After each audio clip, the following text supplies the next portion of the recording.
Shri Venkateswara gold తాకట్టులో ఉన్న మీ బంగారాన్ని విడిపించి కొనబడును.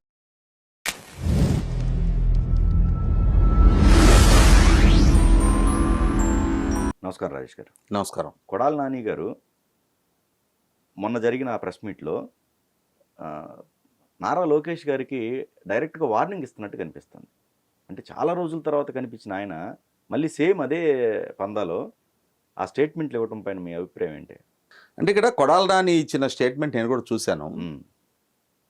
ఆ స్టేట్మెంటు మీరు ప్రస్తావించినట్టుగా ఆ రోజు మంత్రిగా శాసనసభ్యుడిగా కొనసాగినాడు ఎటువంటి భాషా ప్రయోగం చేశాడో ఇప్పుడు కూడా కొంచెం పాలిష్డ్గా, అంటే ఆనాటిలాగా దోషణ భూషణలకు కాకుండా టిట్ ఫర్ టాట్ లాగా లోకేష్కి నేనేదో తాను ఇచ్చిన స్టేట్మెంట్కి కౌంటర్గా నేను కూడా ఘాటుగానే స్పందిస్తున్నా అన్న రీతిలో ఒక స్టేట్మెంట్ ఇచ్చాడు. దానికి బాలకృష్ణ సినిమా డైలాగు, నేను ఒకరికి ఎదురెళ్ళినా వారు నాకు ఎదురొచ్చినా వారికే ప్రమాదం అని చెప్పనే ఒక స్టేట్మెంట్ సినిమా డైలాగుని పోల్చుతూ రెడ్ బుక్లో జగన్మోహన్ రెడ్డి గారి పేరు రాసిన, జగన్మోహన్ రెడ్డి గారి బుక్లో నీ పేరు రాయబడ్డా నీకే ప్రమాదం అని చెప్పనే స్టేట్మెంట్ ఇస్తా ఉన్నాడు. అంటే ఇక్కడ గమనించుకోవాల్సింది ఏంటంటే, ఆ రోజుల్లో కూడా చూసేవాళ్ళం, ప్రెస్ మీట్ పెట్టిన ప్రతి సందర్భంలో ఇలాగ పెట్టి జగన్మోహన్ రెడ్డి గారి చిటికిన వేలు మీద వెంట్రుకు కూడా పీకలేరు అని చెప్పని పిన్నెల రామకృష్ణారెడ్డి, కొడాలి నాని ఇలాంటి వాళ్ళు స్టేట్మెంట్లు ఇస్తూ ఉండేవాళ్ళు. ఇవాళ ఎవరి చిటికిన వేలు మీద వెంట్రుకలు ఎవరు పీకరు, పీకాల్సిన అవసరమో కర్మ కూడా ఎవరికి పట్టల. ఎవరు వెంట్రుకలు వాళ్ళకి పొడుగైన చీదరపడుతున్నాయి అనుకుంటే ఎవరు వెంట్రుకలు వాళ్ళే కొరుక్కుంటారు. అంతేగాని ఇంకొక రాజకీయ పార్టీకి, ఆ పార్టీ నాయకత్వానికి వీళ్ళ వెంట్రుకలు కట్ చేయించి షేవింగ్ చేయించాల్సిన నెసెసిటీ వాళ్ళకు ఉండదు. ప్రజాస్వామ్యంలో ఓటు అనే ఆయుధం ద్వారా అధికారం దక్కించటమా అధికారం లాక్కోవటం అనేది ప్రజలు చేస్తారు. 5 సంవత్సరాలు ఈ సోకాల్డ్ జగన్మోహన్ రెడ్డికి, ఈ సోకాల్డ్ కొడాలి నానికి ప్రజలు అధికారం ఇచ్చారు. ఆ ఇచ్చిన అధికారాన్ని నిలుపుకోగలిగే అర్హత, ఆ అవకాశం మీకు లేదు అని చెప్పని అదే ప్రజలు మళ్ళీ ఆ అవకాశాన్ని వెనక్కి లాక్కున్నారు. ఇవాళ ప్రజలకి వ్యతిరేకంగా నిర్ణయాలు తీసుకున్నా, ప్రజలకి వ్యతిరేకమైన పాలన అందించిన, ప్రజల అంచనాలను మీరు అందుకోలేకపోయినా, అంటే కొడాలి నాని డైలాగే మార్చి చెప్తున్నాను నేను ఇప్పుడు. ఇక్కడ ఒకటండి రాజేష్ గారు, ఇక్కడ ఇప్పుడు కార్యకర్తల్లో ఫస్ట్ నుంచి కూడా ఒక అసంతృప్తి ఉంది. ప్రీవియస్ జరిగిన ఏవైతే ఉన్నాయో అంత కొంతమంది ఇంకా అరెస్ట్ కాలేదు, ఇంకా ఎందుకు అరెస్ట్ చేయట్లేదు, వాళ్ళు అప్పుడు చేసిన అన్నీ కూడా గుర్తు చేసుకుంటూ ఇప్పటికీ కార్యకర్తలు అది ఉంది. ఇప్పుడు కొడాలి నాని గారు మళ్ళీ అదే స్టేట్మెంటు, ఆ మార్పు ఏం కనిపించట్లేదు అనిపిస్తుంది. నేను అదే చెప్తున్నా. అంటే ఇప్పుడు కొడాలి నాని ఇచ్చిన స్టేట్మెంట్ ఉంది కదా, రెడ్ బుక్లో జగన్ పేరు రాసుకున్నా, జగన్ బుక్లో నీ పేరు రాసుకున్నా నీకే ప్రమాదం, జగన్మోహన్ రెడ్డి మీరేం చేయలేరు అని చెప్పనే స్టేట్మెంట్ ఉంది కదా, దాన్నే నేను ఇంకో రూపంలో చెప్తున్నా. ప్రజలని మెప్పించలేకపోయినా, ప్రజామోదం దక్కించుకోలేకపోయినా, ప్రజల ఆశీస్సులు మళ్ళీ ఇంకొకసారి మీకు దక్కకపోయినా మీకే ప్రమాదం. అలాగే మీరు ప్రజల మీద ఆధిపత్యం ప్రదర్శించిన, మీరు ప్రజలని చేతలేని చేవదచ్చిన చైతన్యం లేని వ్యక్తులుగా మీరు భావించిన, అది కూడా మీకే ప్రమాదం.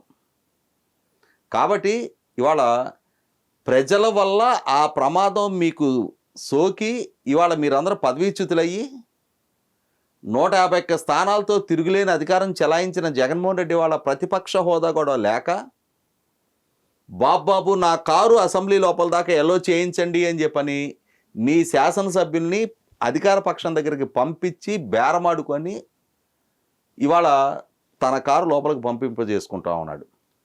ప్లీజ్ నాకు ప్రతిపక్ష హోదా ఇవ్వండి అని చెప్పని కోర్టుని అప్రోచ్ అవుతా ఉన్నాడు, స్పీకర్ కార్యాలయాన్ని అర్థిస్తూ ఉన్నాడు. అటువంటిది ఎవరికి ఎదురుపడ్డా ఇదేం ప్రజాస్వామ్యంలో భౌతిక దాడులు, మల్ల యుద్ధాలు, ముష్టిఘాతాలు ఉండవు. ప్రజాస్వామ్యంలో ఎన్నికలు ఉంటాయి, ప్రజామోదం ఉంటుంది, రాజకీయ పక్షాలకి ఆమోదమా తిరస్కారం ఉంటుంది. ఇవాళ ప్రజల చేత మీరు తిరస్కారానికి గురయ్యారు. 2014 ఎన్నికల నాడు జరిగింది ప్రజల తిరస్కారం, కానీ 2024 ఎన్నికల్లో జరిగింది ప్రజల చేత్కారం. 151 స్థానాల నుంచి వాళ్ళ 11 స్థానాలకు పరిమితం కావటం అని అంటే దాన్ని సాధారణ ఓటమిగా కూడా పరిగణించరు.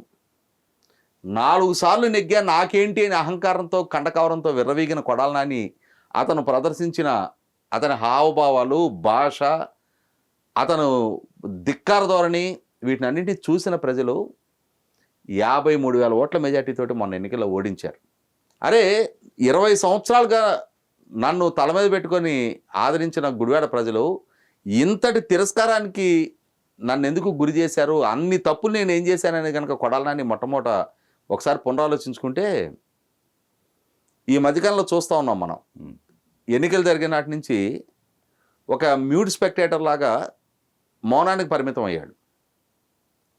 సరే కొంత పరివర్తన వచ్చిందేమో, ఈలోగా కొంత అనారోగ్య సమస్యలు కూడా ఎదురైనాయి, 50 దాటినాయి కదా, కొంచెం ఆ మెచ్యూరిటీ ప్రదర్శిస్తున్నాడేమో, జరిగిన తప్పుల నుంచి రియలైజేషన్ తోటి మరొకసారి అటువంటి తప్పులు చేయని హుందాతనాన్ని ప్రదర్శిస్తాడేమో అని చెప్పని అనుకున్నాం. కానీ కుక్కతోక వంకరలాగా నా నైజం ఇదే, నా భాష ఇదే, నా ప్రవర్తన ఇదే, ఇలా మాట్లాడితేనే జగన్మోహన్ రెడ్డి కళ్ళల్లో ఆనందం చూస్తాం కాబట్టి నేను ఇలానే మాట్లాడతా, నన్ను రాజకీయాల్లో మరోసారి పరిగణలోకి తీసుకోవాలో వద్దో మీరే ఆలోచించుకోండి అని చెప్పని గుడివాడ ప్రజలకు ఒక సవాలు విసురుతూ ఉన్నాడు అతను. అయితే ఇక్కడ గమనించుకోవాల్సింది ఒకటి ఉంది. ప్రభుత్వ పరంగా తన మీద కూడా చాలా ఆరోపణలు ఉన్నాయి. బహుశా తన అనారోగ్యం కారణంగా, తనకు జరుగుతున్న హార్ట్ సర్జరీ కారణంగా ప్రభుత్వ పరంగా కూడా ఇమ్మీడియట్ యాక్షన్ తీసుకోవడానికి కొంత ఉదాసీనత ప్రదర్శించి ఉండవచ్చు. కానీ మీరు చెప్పినట్టుగా తెలుగుదేశం శ్రేణులు ఆశించింది, రాష్ట్ర ప్రజలు కూడా ఎదురు చూసింది, ఎన్డీఏ కూటమి అధికార బాధ్యతలు చేపట్టగానే మొట్టమొదట చర్యలు కొడాలి నాని మీద ఉంటాయి అని చెప్పి ఆశించారు. ఎందుకంటే అతను మాట్లాడిన భాష, అతని బాడీ లాంగ్వేజ్ చూసిన వాళ్ళందరికీ ఈ రోజుకి అవి కళ్ళ ముందే కనిపిస్తూ ఉన్నాయి.